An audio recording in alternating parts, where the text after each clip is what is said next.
반갑습니다 여러분. 취업예감TV의 면접술사입니다. 옆에 지금 친절한 히로 선생님 와서 하품 쩍 하고 있고요. 오늘 인적성이 일주일 앞으로 다가왔죠? 그래서 여러분들이랑 인적성 얘기를 좀 하려고 라이브 방송을 좀 급하게 켰습니다. 서점에 가서 문제집을 일단 사요. 여러분들 문제집은 다 있으시죠 지금? 설마 지금도 아직 문제집도 없고 막 무슨 문제집 사야 될지 막 고민이시고 이러는 거는 제가 봤을 때는 무리가 있죠. 내일 오전에 9시에 당장 일어나셔서 문제집부터 사시는 게 되게 중요해요. 유형을 파악하려면 일단 모의고사부터 1회 먼저 풀어봐야 돼요. 앞에 무슨 뭐 기본 뭐 내용이라든지 이런 것들을 먼저 보실 게 아니라 당장 모의고사를 한번 일단 풀어봐야 돼요. 그래서 지금 내 실력이 어느 정도인지 이런 것들은 빨리 파악하셔야 되고, 모의고사 풀 때는 반드시 시간 재가면서 실전처럼 정말 풀어봐서 지금 현재 내 실력이 어느 정도인지는 구분을 해보셔야 되고요. 뭐 예를 들어서 은행 같은 경우에는 뭐 유형별로 이렇게 따로 시간을 주는 게 아니라 통으로 시험 그냥 시간을 주는 경우도 있고, 또 뭐 SK라든지 뭐 LG라든지 이런 것들은 이제 개별 시간들을 유형별로 따로 주는 경우가 있거든요. 그러니까 여러분들도 아예 유형별로 시간을 따로 주는 곳들은 여러분들 따로 시간을 재면서 풀고, 통으로 시간을 아예 확 주는 데들은 통으로 시간을 재면서 풀어야겠죠. 그러면 이제 너무 당연한 얘기지만 두 가지를 일단 분리는 해야죠. 맞은 문제랑 틀린 문제를 일단 나눠야죠.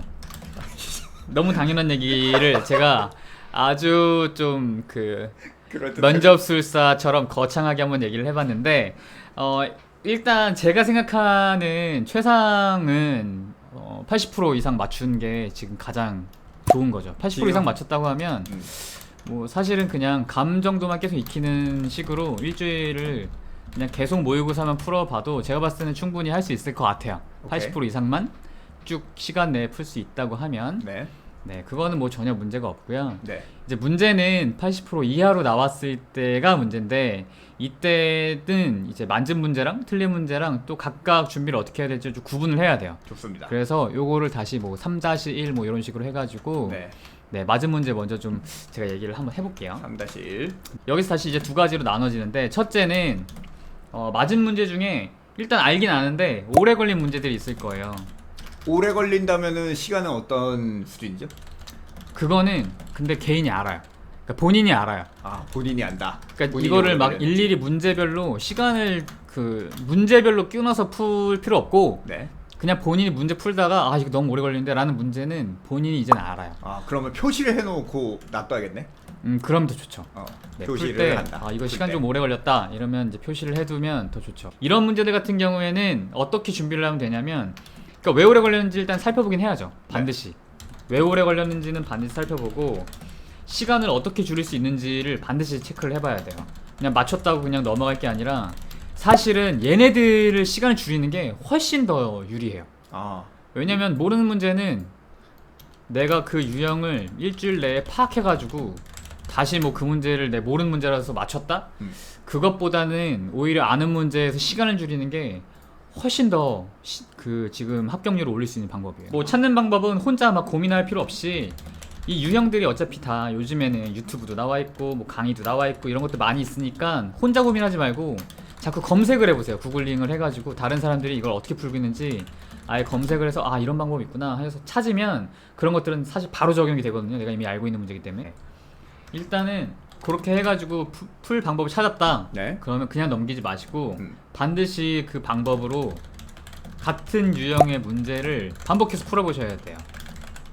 그러니까 손에 익도록. 최소한 제가 생각했을 때는 한 3문제 이상은 한 번에 쭉 한번 풀어보셔야 돼요. 이 방법으로. 그래서 내가 지금 줄인 이 방법이 맞는지를 꼭 체험을 한번 해보셔야 되고요. 만약에 문제가 없다, 같은 유형의 문제를 찾기가 너무 어렵다, 그럴 때는 그 원래 풀었던 문제 있죠?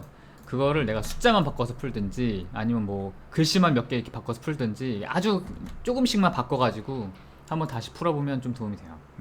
오케이, 알겠습니다. 요 두 번째를 말씀을 좀 드릴게요. 3-2번인가요? 네. 3-2.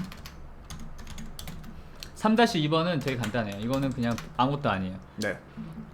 풀었는데 엄청 빨리 풀었어. 그리고 맞았어. 그러면은 본인을 칭찬해주세요. 이게 되게 중요해. 이게 되게 별거 아닌 것 같지만 그렇지가 않아. 이게 항상 내가 틀린 문제만 보고 난 네. 망했다. 네. 막 이러면서 막 항상 좌절하고 막 멘탈 깨지고 막 그런 것들이 사실 인적성에는 가장 취약적.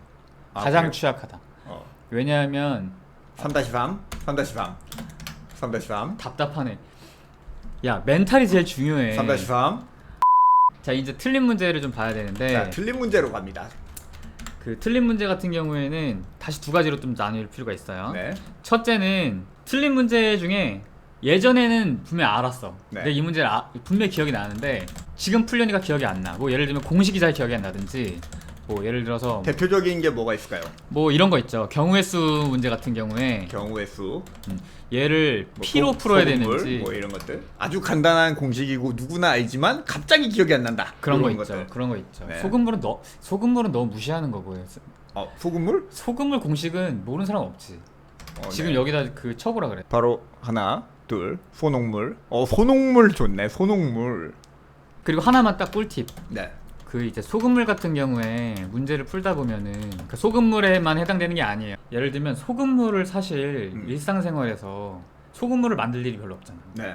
그러니까 딱 소금물 문제를 봤을 때 이게 바로 적용이 안 되는 경우도 있어. 뭐 예를 들어서 소금물에서 뭐 갑자기 뭐 소금물을 덜어내. 그리고 거기에다 다시 물을 타. 그럼 농도가 어떻게 돼? 다시. 자, 나한테 저한테 질문하지 마시고. 봐봐. 알아서 아니야. 하라고. 아니, 봐봐. 소금물에서 네. 소금물을 덜어냈어. 네. 그리고 물만 타. 네. 그러면 농도가 어떻게 돼? 약해지죠. 약해지지. 네. 근데 이게 갑자기 이렇게 딱 들이닥치면 당황했어. 갑자기 당황해. 어. 근데 만약에 커피라고 생각해봐. 커피에서 커피를 덜어내고 거기다가 물을 집어넣어. 그러면 바로 옅어지잖아. 어. 그러니까 약간 이렇게 뭔가 내가 평소에 그러니까 내가 그 응용술이든 뭐든 풀 때 이게 잘 모르는 느낌인 것 같아. 그러면 아예 내가 일상생활에서 하는 다른 것들로 대체를 한번 해보라. 일상생활에서 익숙한 다른 것으로 대체해서 생각해두면 안 까먹는다. 그러면 안 까먹지. 이거 좋네요. 이래야- 소금물이 아니라 커피로 커피로. 가면 훨씬 편해, 훨씬. 그러네요. 좋습니다. 소주. 알았는데 기억이 안 나. 그러니까 저런 문제들은 어떻게 해야 되냐면 여러분들이 기억이 안 난다고 해서 기억을 막 되살리려고 하면 잘 안 돼요. 네. 저거는 지금 여러분들이 기억이 안 나는 게 아니라 그냥 모르는 거야. 그냥 아예 모르는 거야. 이건 그냥 모르는 거다. 그리고 단순히 그냥 까먹은 게 아니라 네. 저거는 내가 어려워서 까먹은 거야. 어려워서 까먹은 거다. 그래서요. 그래서 저거는 반드시 강의를 봐야 한다. 옛날에 알았는데 지금 풀려니까 기억이 안 나는 걸. 저거는 강의를 반드시 봐야 된다. 그러니까 저거는 배워야 돼. 네. 그러니까 지금 막 내가 원래 알았던 건데 하면서 좀 찾아보려고 하면 잘 안 되니까 저건 무조건 배워야 되고 네. 뭐 그게 유료 강의든 무료 강의든 상관없이 네. 무조건 강의를 들으셔야 됩니다. 어떤 강의든 뭐 EBS 강의든 아니면 뭐 중학교 강의든 유튜브든 네, 뭐 인강이든 가릴 것 없이 무조건 찾아서 들어야 돼요. 좋습니다. 네. 제 생각에 그 강의를 다 듣는 것보다 요거. 딱 요것만. 요거 지금 그렇지. 예를 들어서 제가 그 강의 시간에도 이런 얘기를 되게 많이 했었는데 네. 지금 경우의 수가 잘 안 떠오르단 말이에요. 네. 그러면서 경우의 수 관련된 강의가 EBS 강의를 찾으면 한 3강 정도 돼요. 3강. 그러면 저것만 들으면 얼마나 걸리냐면 1.2배속으로 하면 2시간이면 들어요. 그러면 저거를 2시간 차라리 듣는 게 낫지. 네. 왜 그 모르는 거를 굳이 네. 내가 막 억지로 막 오케이. 헷갈려 가면서 좋습니다. 그럴 필요가 전혀 없다는 거죠. 좋아요. 그리고 나서 그러니까 많이 틀린 문제들을 카테고라이징을 해야 돼요. 많이 틀린 유형의 문제들을 카테고라이징을 해야 된다. 네, 그래서 내가 가장 많이 틀리는 유형이 뭔지를 찾아서 네. 그냥 그것부터 듣는 거죠. 시간이 되는 한 딱 거기까지. 좋습니다. 네.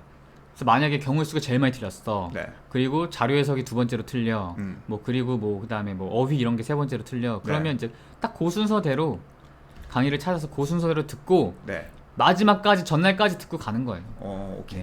저는 그래요. 그러니까 뭐 그런 분들이 계세요. 뭐 예를 들어서 지금 이번 인적성 안 될 것 같아. 뭐 이런 분들이 계세요. 이번 인적성 안 될 것 같아. 망했어. 이런 망했어. 친구들. 그러면은 무슨 생각을 하냐면 돈을 안 쓰려고 해요. 아, 아까워서. 아까우니까. 왜냐면 아까워서 어차피 돈을 안 이번에 써요. 떨어질 것 같은데 네. 내가 유료 강의를 들어가면서까지 음. 이거를 정말 뭐 해봐야 되냐. 네. 근데 저는 그러니까 물론 여력이 안 되면 어쩔 수 없지만 네. 여력이 된다고 하면 저는 이건 꼭 필요하다고 봐요. 그러니까 네. 내가 한 번에 그 일주일, 이주일이든 쏟아부어서 내가 어디까지 할 수 있는지는 음. 반드시 체크를 해봐야 된다고 생각해요. 네, 좋아요. 그래서 저는 이거는 꼭 추천합니다. 좋습니다. 여러분들 오늘 고생들 많으셨고 또 더 많은 질문과 이런 것들은 유튜브 저희 그 영상들의 댓글로 달아주시면 제가 가급적이면 답을 할 수 있는 대로 해드리도록 하겠습니다. 그리고 오늘 라이브 방송했던 내용들 중에 일부 부분을 발췌해서 영상으로도 올려드릴 테니까 많은 관심과 사랑을 부탁드리겠습니다. 야, 좋은 얘기 덕담 하나 하고 끝내라. 아, 좋습니다. 덕담 하나 하도록 하죠. 먼저 하시겠어요? 저 먼저 할까요? 저는 안 할 거고요. 아, 그럼 오늘 제가 덕담하면서 마치도록 하겠습니다. 여러분 지금 요즘 정말 지옥 같은 시간을 보내고 있을 거예요. 진짜 짜증나고. 그런데 제가 장담컨대 여러분 인생에서 가장 거지 같은 시간입니다. 지금이. 그런데 곧 다 합격하고 12월 달 추운 날씨가 오면 여러분들 다 더운 나라에 가서 모히또 한잔 하면서 누워 있을 거니까 너무 걱정하지 마시고 지금 지치지 말고 다 파이팅해서 끝까지 달려주시기를 꼭 부탁드리겠습니다. 아시겠죠, 여러분들? 네, 좋습니다. 그럼 오늘 라이브 방송 이것으로 마치도록 하고요. 네, 감사드립니다. 여러분들 저희 건강 걱정해 주셔서 감사하고요. 네, 앞으로도 많은 라이브 방송으로 여러분들 찾아뵐 수 있도록 준비하도록 하겠습니다. 감사합니다. 감사합니다. 안녕.